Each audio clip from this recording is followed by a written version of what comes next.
नमस्कार साथियों, आज की कहानी राजा भोज और सत्य। एक दिन राजा भोज गहरी निद्रा में सोए हुए थे। उन्हें उनके स्वप्न में एक अत्यंत तेजस्वी वृद्ध पुरुष के दर्शन हुए। राजा ने उनसे पूछा, महात्मन आप कौन हैं? वृद्ध ने कहा, राजन मैं सत्य हूँ और तुझे तेरे कार्यों का वास्तविक रूप दिखाने आया हूँ। मेरे पीछे पीछे चल आ और अपने कार्यों की वास्तविकता को देख। राजा भोज उस वृद्ध के पीछे पीछे चल दिए। राजा भोज बहुत दान, पुण्य, यज्ञ, व्रत, तीर्थ, कथा कीर्तन करते थे। उन्होंने अनेक तालाब, मंदिर, कुएं, बगीचे आदि भी बनवाए थे। राजा के मन में इन कार्यों के कारण अभिमान आ गया था। वृद्ध पुरुष के रूप में आए सत्य ने राजा भोज को अपने साथ उनकी कृतियों के पास ले गए।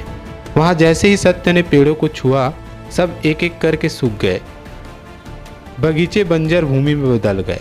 राजा इतना देखते ही आश्चर्यचकित रह गया। फिर सत्य राजा को मंदिर ले गया। सत्य ने जैसे ही मंदिर को छुआ, वहां खंडहर में बदल गया।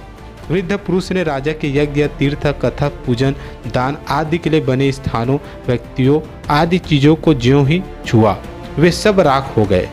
राजा यह सब देखकर विक्षिप्त सा हो गया। सत्य ने कहा, राजन, यश की इच्छा के लिए जो कार्य किए जाते हैं उनसे केवल अहंकार की पुष्टि होती है, धर्म का निर्वहन नहीं। सच्ची सद्भावना से निस्वार्थ होकर कर्तव्य भाव से जो कार्य किए जाते हैं उन्हीं का फल पुण्य के रूप में मिलता है और यह पुण्य फल का रहस्य है। न कहकर सत्य अंतर्धान हो गए। राजा ने निद्रा टूटने पर गहरा विचार किया और सच्ची भावना से कर्म करना प्रारंभ किया, जिसके बल पर उन्हें न सिर्फ यश कीर्ति की प्राप्ति हुई बल्कि उन्होंने बहुत पुण्य भी कमाया।